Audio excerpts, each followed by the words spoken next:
Guys, before I continue with this video, please, I want to state here that because there is this thing I have realized that a lot of us international students, we still don't know and we find it difficult, or let me say a lot of people still don't understand is Sweden is very expensive when it comes to tuition fee. Okay, so if you are looking for possibilities to study in Sweden, know that tuition fee is very expensive. Now, there is another thing I want you to know. If you want to study in Sweden, make sure you take a course that is at least 120 ECTS credit unit, 180 ECTS credit unit. Don't take a course that is below that, because that course is not going to be 2 years or 3 years or 3.5. All right, I hope you understand. And that type of a course is not good because you are going to get a residence permit. All right, when you are applying for a student visa or residence permit, you are not going to get for more than 1 year, and it's going to disturb a lot. Now, today's video is about studies in Sweden in spring 2023. All right, admissions is currently going on now and is going to end by August 15 to study in Sweden for spring 2023. How do you go about the application process to study in Sweden? There is something I want you to understand here, guys. There is a central platform put in place by the Swedish authorities where you are going to create an account from there. All right, you put in your details. That is to say, when you create the account, you put in your details, you are going to have your own separate box in which each time you want to log into the application, maybe to upload a document or to update something or to check your portal, you are going to use your own password and user's name. All right, now where do you create this account? It is on admissions.se. I'm going to put it somewhere so that probably here so you can see it.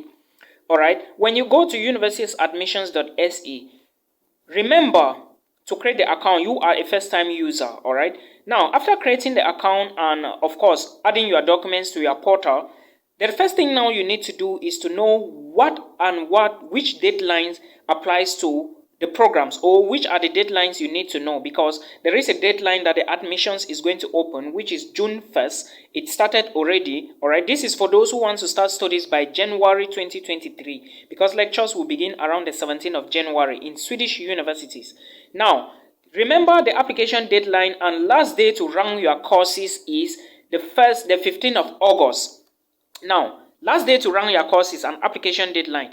That is to say, in universityadmission.se, all right, that is what I'm trying to explain now. When you are on this particular platform, you have to choose at least 4 or 5 different courses or programs of interest, the programs that you really like and which one you want to study most in Sweden. The one that you really want to study first, all right, that is the most prioritized course, or the one that you like most, put it at the top. Then in this order, the first, second, third, fourth, fifth to the last. All right.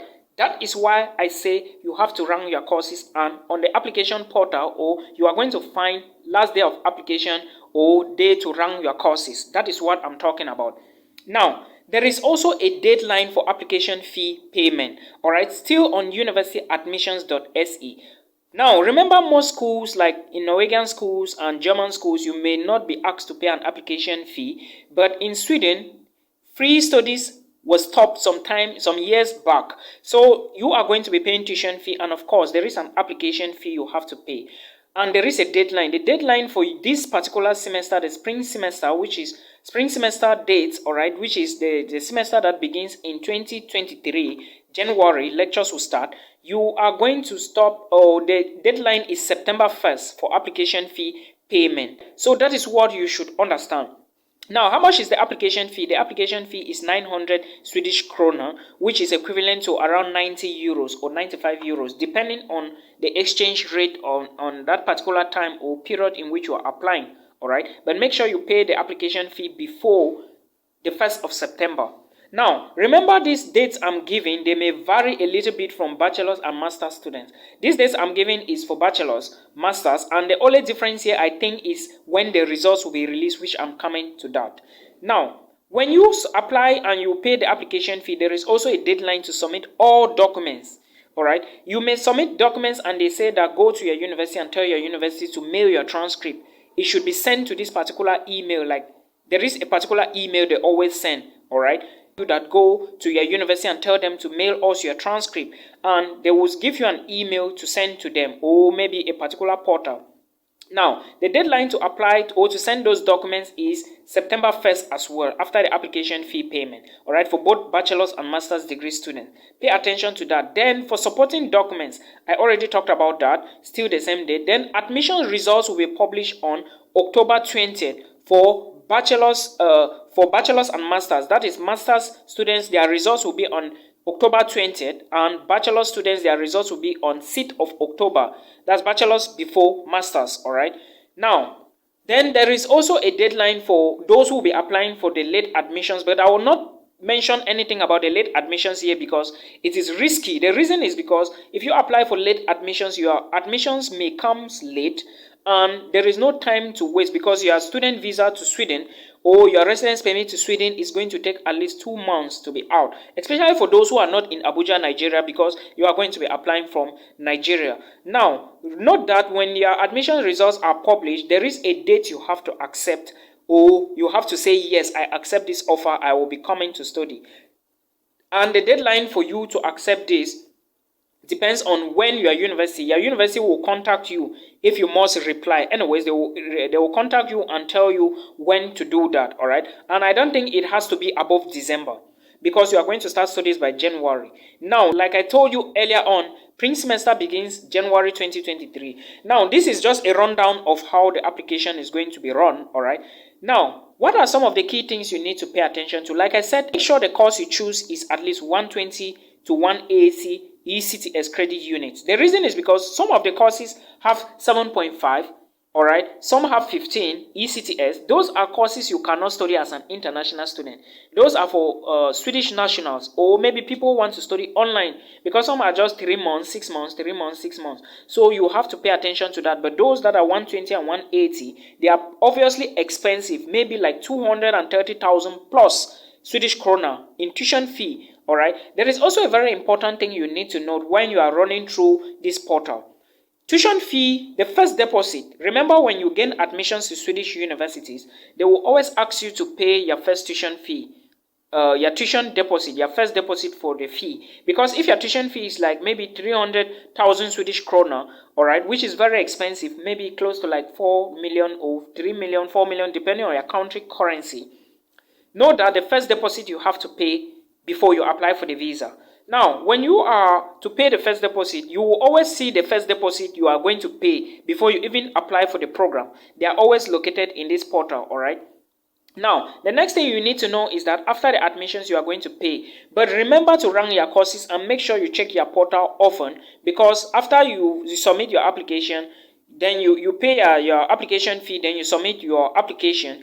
Details will be coming now in your portal. They might not come to your email early, but they might come to your portal, the portal you are using to apply for studies in Sweden, all right? Then after you have finished with that and admission results are published, you now need to apply for a residence permit to Sweden. Now, remember, for you to apply for the residence permit, before I even talk about the residence permit, before I continue, remember, for you to apply for the residence permit, you need documents, all right? And proof of funds is very important. Again, you need your academic qualifications, the document you use to apply for the program, all right? You need all those documents, your basic, your high school certificates, your bachelor's degree transcript and attestation or certificate, your WAEC, which are high school, your O-levels, advanced level, your WESE, your mature, which are also high school documents. Some other African countries, or maybe people coming from India, students from Pakistan, or those from other areas like USA and UK, they also have their own documents they are going to be submitting. So you just carry these documents to the Swedish embassy. But remember, among these people I named, among all of these nationalities, some students may not need visas to Sweden. I hope you understand, or maybe a temporary pass. So it doesn't really matter. Just know that you need documents. But now, before you even apply for the programs, now there is something I noticed about Swedish universities. Most universities will not need you to submit a motivation letter, all right? You may just need a reference letter in few cases, all right? Because I've done admissions to these platforms. I know what I'm talking about. So you may not have too many documents to submit, but pay attention to the fact that you will be asked to go to your university and tell them to send you a transcript, all right? Or they may say go to your school and tell them to send you a transcript to this. If you send the transcript yourself, your admissions will be disqualified.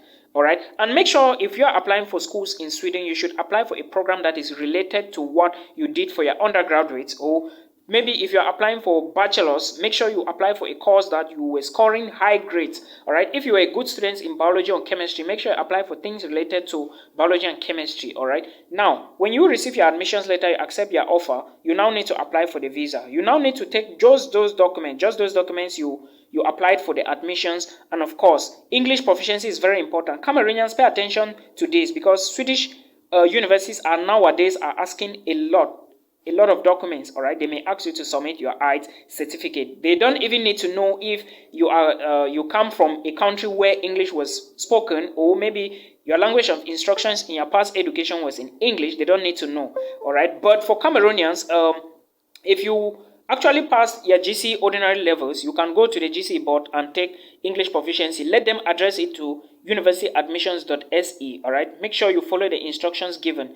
Then the GCE board should send it to them, not you. All right, pay attention to this, please. It's very important. Now, for you to apply for the visa, there is a video I did some time ago about proof of funds. Please check that video and watch it. You need money in your own personal bank account. All right, the money should be in an account that is easily accessible by you. All right, there is somebody who told me her visa was recently rejected by the Abuja embassy. I don't know why, but make sure you pay attention to proof of funds and of course all the required documents in order for you that can grant you access to Sweden, because if you don't, it is going to be difficult. Now, remember, you do not need too much money, maybe with 6 million, 7 million in your own personal bank account, and make sure the bank account is accessible. Put in money. It should show that money has been entering and leaving. All right.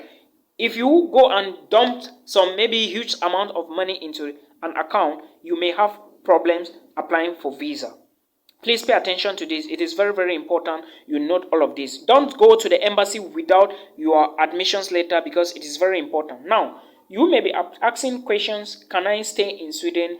Can I maybe work in Sweden? First of all, you can stay in Sweden after your program finishes, all right, or when you end your program.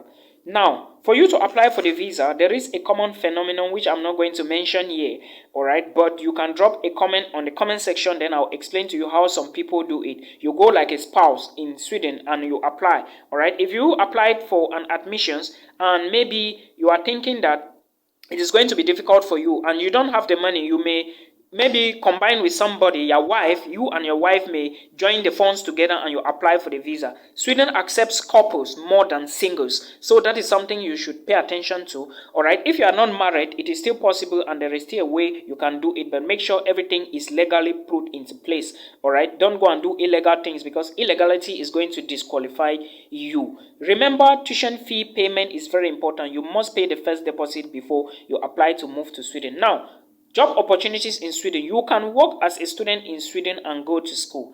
But remember, there is a limitation for you to work, all right? And most companies in Sweden want people that are serious. Now, understand that when you finish your studies in Sweden, you can also get a working contract. But don't allow your studies to end when you haven't started applying for a residence permit or a working permit to work in Sweden, because it's going to be difficult. But remember, if you are in Sweden, you may just have started your journey. All right, what I mean here is your journey or your day is like blinking. All right, Sweden is a very good country to work in, to study in, and degrees from Sweden are highly recognized around the world. Now, pay attention to universities like the University of Umeå, the University of Uppsala, the University of Gothenburg. All right, there are other small universities around remote areas. If you are applying for Swedish universities, locate such universities. If you did something like bachelor's in business admin, let me say bachelor's in geology, apply for master's in something related to geosciences, geology. All right. If you did economics, you can be targeting things like finance, business administration, and economics for masters.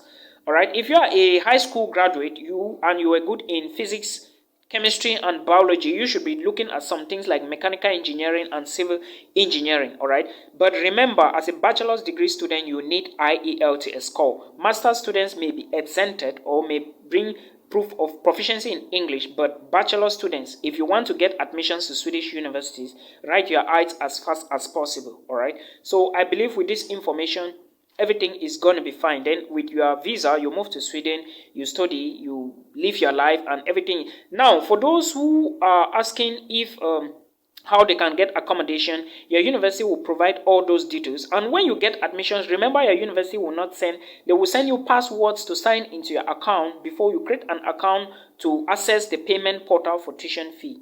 Pay attention to this, all right? Until we meet again in another one. Peace.